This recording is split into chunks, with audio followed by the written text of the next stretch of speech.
The word iota has two distinct meanings. As a noun, 1. A tiny or scarcely detectable amount. 2. The ninth letter of the Greek alphabet. Welcome to IoTA for Thursday, August 25th, 2016. I'm Tony Lynn. IoTA is a daily news podcast focused on the Internet of Things industry and when opportunity strikes, Atlanta. And Atlanta's got a lot going on here for IoT as well as for mobility. Let's get to the top stories of the day. Story about banking technology discusses how IoT is going to revolutionize banking.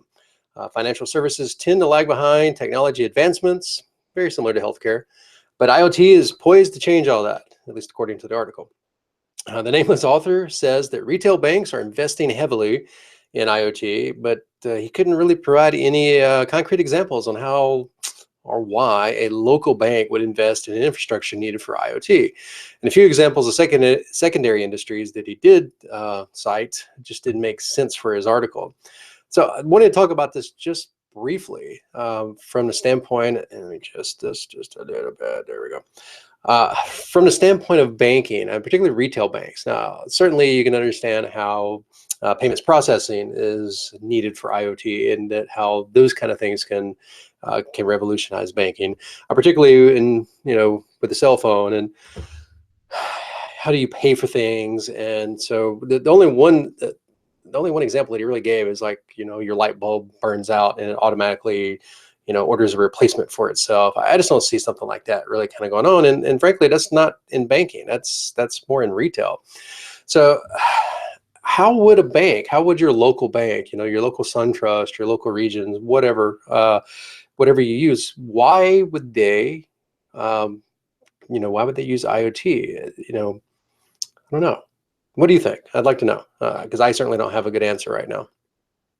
Yahoo Finance reports that My Devices has partnered with Sigfox. And I'm going to read their statements here because it's mostly a press release. And it's probably better if I read their words and not paraphrase it. My Devices is a perfect fit for our ecosystem. Partners of device makers, systems integrators, semiconductor manufacturers, and end users, said Stuart Lodge, Executive VP of Sales and Partners at Sigfox. Their agile and easy-to-use IoT project builder and platform enhances our partners' ability to connect the dots and make IoT a reality for industries, including smart city, agriculture, building intelligence, and infrastructure control. Sigfox connects the physical world to the internet through a simple, reliable, low-cost, and energy-efficient seamless connectivity solution. Registering more than 7 million devices are in its network with a footprint on all of the continents. Sigfox is rapidly establishing one global network that provides simple, ubiquitous, energy-efficient connectivity for billions of connected devices. In the past 12 months alone, Sigfox has added 15 countries to its global coverage map and plans to add 30 more countries by year end. And finally, Sigfox rapid network expansion demonstrates their commitment to unlocking the power of IoT and transforming our daily lives, says Kevin Bromber, CEO of My Devices. We share in that same vision and look forward to contributing to the Sigfox partner network. So I hope you know about Sigfox. Sigfox is one of the networks that you can actually use to connect your devices to. So we've talked a lot, particularly about the big cellular players, Verizon, AT&T. We don't hear a lot about Sprint or that they're involved in this, although I'd be surprised. Maybe I should dive in a little deeper on Sprint. But Sigfox is a way to do all this same sort of connectivity with IoT without having to partner or to buy into those other networks. Now, and the unfortunate side effect of Sigfox is it's all proprietary, and they kind of force you to use their systems and their systems alone. And this actual partnership is helping to solidify or trying to really force you down the network. Now, there's nothing wrong with that. The fact is that this is a very Apple-esque type move, and Sigfox is well within their rights to do so. I do think that by them offering additional partnerships here, it does make it probably more palatable for people like us to maybe get more involved. Who knows where this is going to go? I do think there's still a lot of room here for improvement. It's just a matter of how does it transform going forward? All right, and we read a lot of stories by Mr. Puri here, but Deepak Puri in Network World reports that IoT can save lives.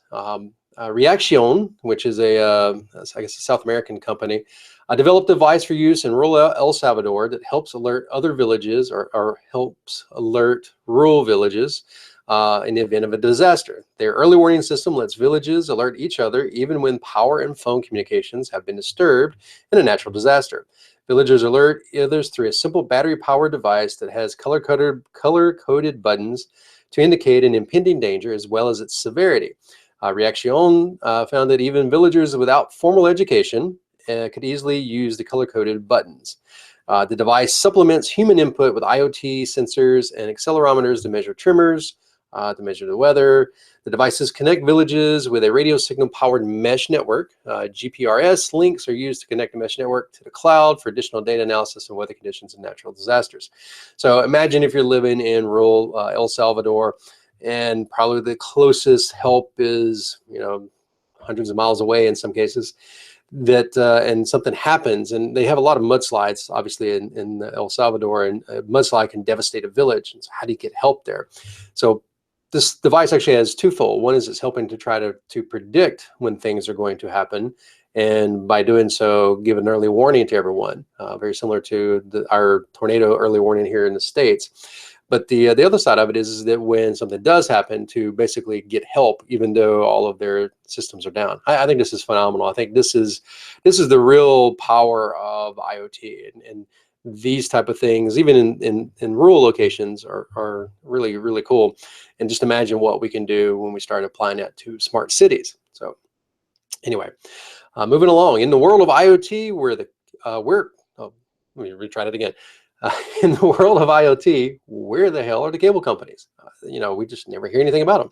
Gary Arlen in Multi-Channel News reports that in all of the discussions about IoT, that the cable companies have been invisible, and literally nothing has been said about their involvement in what they might be doing for IoT.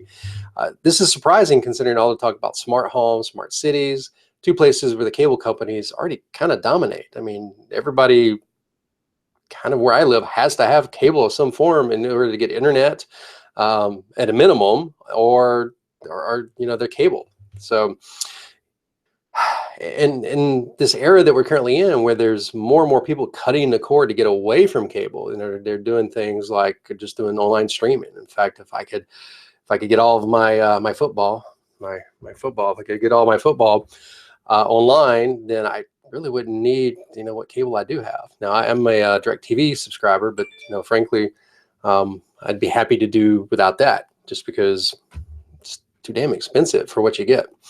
So I'm curious, what are the cable companies doing? They're uniquely poised to be somewhat of a leader, particularly in home automation, and yet they're not.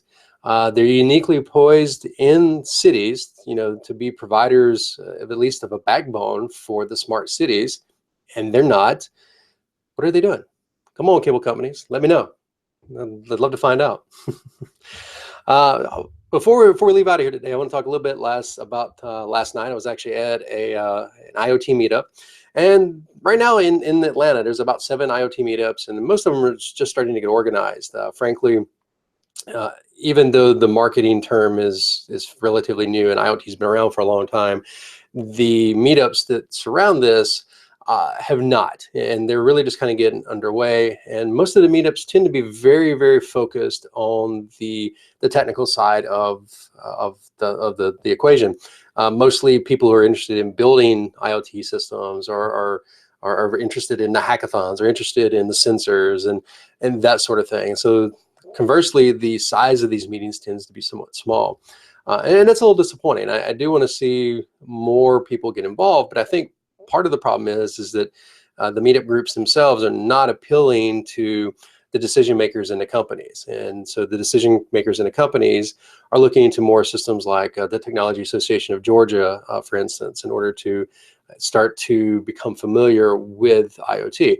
So we've got to figure out a way to maybe help these groups out. And so I'm interested in what you might have to think. But some of the conversations that were going around last night were very intriguing, and there's some definitive real world problems that are attempted to be solved by these groups. And so I'm having a good time going to these. I hope some of you, as I'm going to post this link later to that group, so that you guys can maybe see that I did talk about you, because I said I would. Otherwise, let's continue to build not only the momentum for IoT, but for IoT inside of Atlanta. That's really what my ultimate goal here is. All right, so as always, please provide any feedback or story ideas to my email address, tonamuck@gmail.com. You can find me at tonamuck on Twitter, and feel free to retweet me. I'm happy to do that. And any of my other projects I might have going on at www.tonamuck.com. If you're enjoying what you're seeing and you want to see more, you want to see it more professional, you want to see me continue to add more types of podcasts to this, please support the show at patreon.com/tonamuck. And as always, until tomorrow, have a good day.